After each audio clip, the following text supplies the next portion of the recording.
अध्यक्ष साहेब 2023 अर्थसंकल्प दाखल करण्यात आलेला प्रत्येक पार्टी शहरवासियांसाठी काय होते? नगर परिषद पाथरी अर्थसंकल्प अंदाजपत्रक 2026-27 आज 16/3/2007 आमची मीटिंग अर्थसंकल्पाची शिवसाहेबांच्या आणि अध्यक्षाच्या मार्गदर्शनाखाली संपूर्ण मंजुरी झाली आणि 422 कोटी रुपये अर्थसंकल्प सभागृहात सादर केला। त्याच्यात वाढवी पाणी पुरवठा योजना 150 कोटी रुपये, भुईर गटार योजना 110 कोटी रुपये, डॉक्टर बाबासाहेब आंबेडकर विकास योजना 5 कोटी रुपये, दलित उत्तर योजना 10 कोटी रुपये, विशिष्ट नगर सुविधा योजना 10 कोटी रुपये, विशेष वैशिष्ट्यपूर्ण योजना 10 कोटी रुपये, नगर उत्थान योजना 8 कोटी रुपये, नाविन्यपूर्ण योजना 50 लाख रुपये, अल्पसंख्याक विकास निधी 50 लाख रुपये आणि दिव्यांग विकास निधी महसूल उत्पन्नाचं 5% व महिला बाल विकास निधी महसूल उत्पन्न 5% इत्यादी 422 कोटी रुपयामध्ये आम्ही तरतूद केलेली आहे। आणि बाकीचं आमचे उपाध्यक्ष आलोक चौधरी हे सदरील पूर्ण तुम्हाला माहिती देतील। आज नगर परिषद पाथरीची अर्थसंकल्पीय विशेष सभा नगराध्यक्ष आसिफ भाई खान यांच्या अध्यक्षतेखाली घेण्यात आली। तर यामध्ये आत्ताच अध्यक्ष साहेबांनी जसं सांगितलंय की पाथरीकरांना म्हणजे दिलासा देणारा हा अर्थसंकल्प। विशेष बाब म्हणजे की अर्थसंकल्पामध्ये कोणतीही करवाढ आली गेलेली नाही। तर यामध्ये महत्वाचा मुद्दा आहे की कोणतीही प्रकारची करवाढ नाहीये। पाथरीकरांना दिलासा देणार आहे। पाथरीकरांचा जो आहे आर्थिक बोजा त्यांच्यावरती टाकणारा हा अर्थसंकल्प नक्कीच नाही। 422 कोटी रुपयाची तरतूद आहे। आमचे शिवसेना नेते सईद भैया खान यांच्या नेतृत्वामध्ये आम्ही काम करत असताना तर या ठिकाणी जवळजवळ 422 कोटी रुपये आता सांगितलंय त्याप्रमाणे की यामध्ये प्रामुख्याने जे आहे की आम्ही निवडणुकांमध्ये जनतेला आश्वासन दिलं होतं की आम्ही पाथरीकरांसाठी वाढीव पाणी पुरवठा योजना आणू। 150 कोटी रुपये आम्ही वाढीव पाणी पुरवठा योजनेसाठी या ठिकाणी तरतूद केलेली आहे। आणि त्याचबरोबर भुयारी गटारासाठी अंडरग्राउंड ड्रेनेज यासाठी 110 कोटी रुपयाची तरतूद आहे। तर यामध्ये आम्ही अजून दिव्यांग विकास निधीसाठी 5%ची तरतूद आहे। महिला बाल कल्याण महिला सक्षमीकरणासाठी या ठिकाणी आम्ही 5%ची तरतूद अर्थसंकल्पामध्ये केलेली आहे। एकंदरीत सर्वच बाबीचा या अर्थसंकल्पामध्ये विचार केलेला आहे आणि नगराध्यक्ष आसिफ भैया खान यांच्या नेतृत्वामध्ये काम करत असताना आम्ही पंचसूत्रीवरती या अर्थसंकल्पामध्ये भर दिलेला आहे।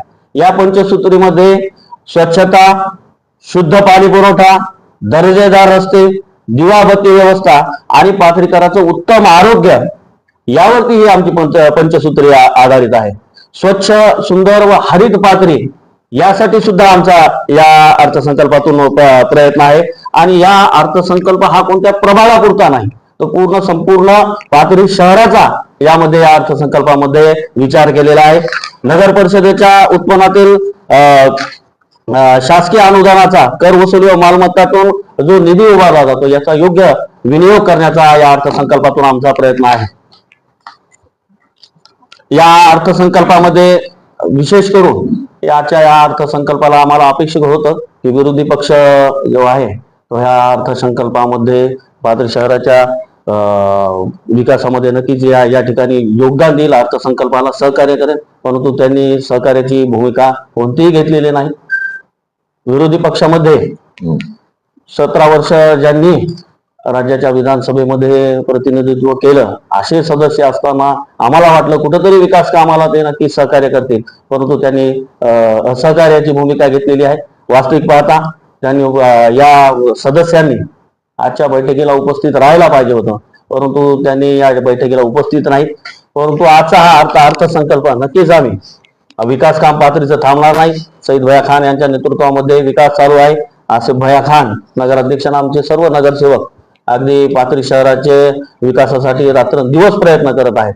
या अर्थसंकल्पामधून नक्कीच पाथरीचा मोठ्या प्रमाणावरती विकास होईल, नागरिकांना सामान्य नागरिकांना दिलासा भेटेल, एवढंच या निमित्तानं मी बोलेन। धन्यवाद। पाथरी शहरासाठी आपण जे तरतूद केली अर्थसंकल्पामध्ये त्यांचा विरोध करण्याचं कारण काय हे आमच्या लक्षातच येईना की विरोध कशामुळे झाला त्यांचा. आणि अर्थसंकल्प हा असतो की समजा याच्यात कमी करा, जास्त करा, हे लावा, रोड लावा, नाली लावा, हे लावा, ते लावा, हे असतंय. पण त्यांचा विरोध काय अर्थसंकल्पाला हे आम्हाला आतापर्यंत कळलं नाही.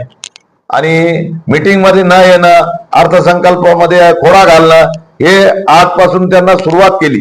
बाबा जनतेच्या कोणत्याही कामाला ते खोडा घालण्याचं काम करणार, याच्या पुढे मी ते करणार आहे. पण आम्ही सक्षमीकरण सगळे आम्ही नगरसेवक, नगराध्यक्ष आणि सरकार आमच्या पाठीशी असल्यामुळे आमचा काही होणार नाही. किती विरोध करू दे, आम्ही जनतेसाठी काम करणार. आणि बाकीचा आमचा अमोल भाले पाटील थोडस त्याच्यावर स्पष्टीकरण देतील.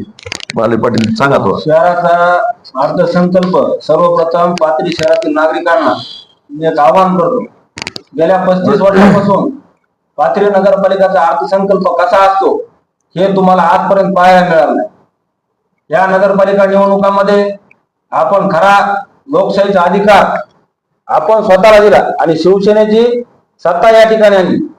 आज आपल्या पाथरी शहराचे नगराध्यक्ष आसिफ भैया खान यांच्या मार्गदर्शनानुसार पाथरी शहराचा पहिल्या वेळेस तब्बल 450 कोटीच्या आसपास शहराचा अर्थसंकल्प आज मांडण्यात आला.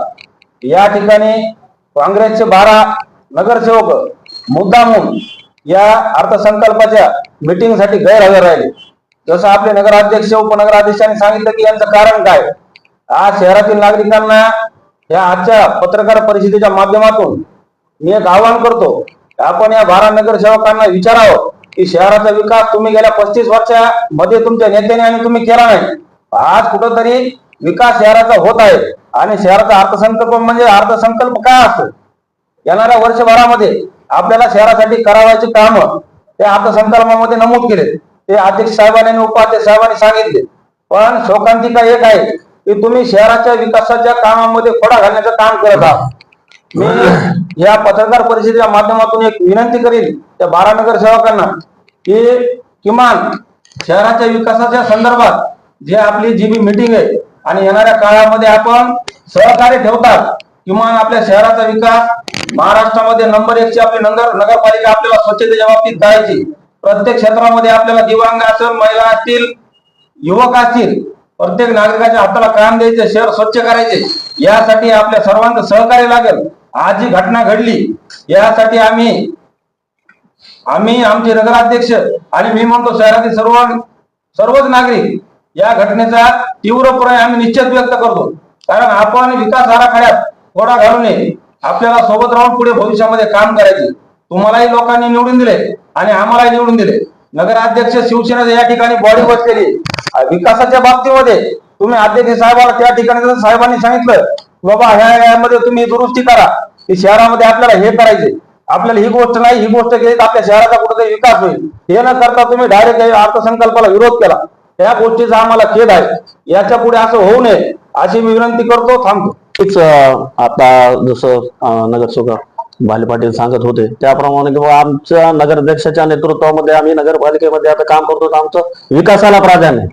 आज आमच्याकडे काँग्रेसचे नगरसेवक येतात, आम्ही त्यांच्याशी दुजाभाव करत नाही की ते त्यांची कामं करून जातात, माझ्याकडे येतात, मी त्यांची कामं करतो. माझं हेच म्हणणं आहे की विकास कामामध्ये आडकाठी घालता कामा नये.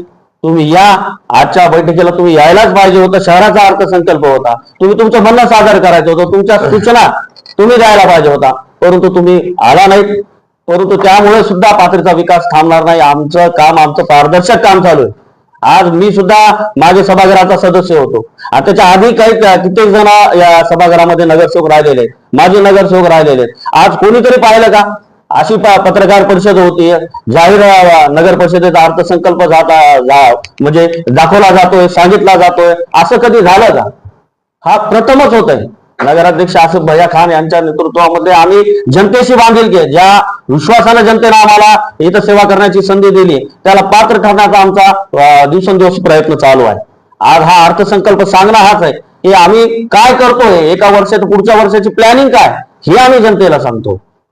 त्यामुळे निश्चितपणे आमचं काम जे आहे हे विकासाला धरून आहे. असं भयाच्या नेतृत्वामध्ये आम्ही त्या चांगल्या पद्धतीने काम करू आणि या शहरासाठी जे 422 कोटी रुपये आम्ही या अर्थसंकल्प ही तरतूद केली आहे ती नक्कीच पूर्ण करण्याचा आमचा प्रयत्न राहील.